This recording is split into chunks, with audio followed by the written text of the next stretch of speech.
Hey everyone, Radhe Radhe, welcome and welcome back to my YouTube channel Nandini blogs. तो केमिति अछंती समस्ते। वर्तमान मु अच्छी भुवनेश्वर रे माने भड़ा घरे जोठी मु रहुतली। तो एथि पळे आछि जे जेहेतु मोर शूटिंग पड़ी गला तो मु पळे आछि भुवनेश्वर। एठी ठाकुर को सकाळु उठिक पूजा करथिली। सकाळु कहि परिबिनी, उठिबा को प्राय 9टा हो जाइतिला, कारण सोइबा भी लेट हो जाइतिला। 3टा 4टा पाखापाखि 3-4 दिन है जहाँ भी शूटिंग पड़ुची आमर सोइबा 3टा 4टा हो जाउची। तो आज भी उठिबा बहुत लेट होता। उठी सारिबा परे मु पूजा कर देइतिली। पूजा कर सारिबा परे जहाँ खाइबारे लगी जाइतिली काम रे। ये है कार्तिक, मो सान भाई बेंगलोर से मो पाखक आसी। ता देह वर्तमान बहुत खराब अच्छी, एबे टिके भल हैलानी। तो एबे से आसिक मो पाखे अच्छी। लंच टाइम रे मु कोन बनेइतिली, भात डाली छतु भजा बनई। तो सालाड पाई सब माने रखी जिनस काटिबा पाई, सेतिके भी कहा पाखे पेशेंस नहीं। एत्ते जोरे भोक होउतला हमको, तो सेतिके भी केही न काटिके तटकरे केमती खाइबा पाई आमे बसी गलो। देखो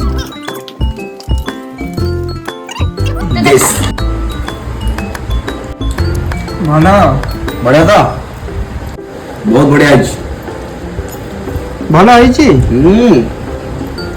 तो नानी करछो बढ़िया मुंडो रहिछ तो पूरा एत्ती बार बढ़िया खाओ। 3-4 दिन हैला शूटिंग जाउथली, मु किछ रोसई करि पर नथली। तो माने 2 जण खाली भात डाली आलू चक्का करी खाउथला, आ कुछ करि पर नथले। जो दिन मोर टिके कॉल टाइम लेट रे थाए, 10टा पाखापाखि मु दीपर पाई रोसई कर दे जाउथली, जहाँ रात रे खाउथले। आज चटनी करी जाओ ना, आज ऑफ अच्छे से आज एबे केतटा बाज 3टा पाखापाखि हो गला। तो आसिक घरे पहुँचला बेलू 2टा-3टा हो गला। शोला बेलू उठला बेलू लेट है। आम खाऊ 3टारे खाली छतु खाओ, तो सुंदर भात खाइबो ना ना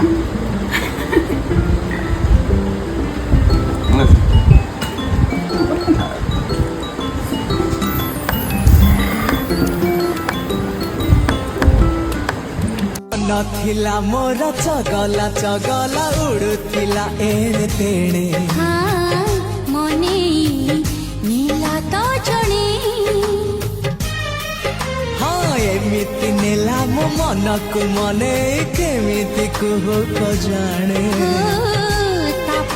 गोटे एमती नेफिड़ी आप तो गोटे कथार हसई देइछंती। आ थरे वांस जदि मो हस स्टार्ट हो जाइछि, मु जम्मा भी बंद करि पारेनी। एटा आपण माने देखि परथुवे।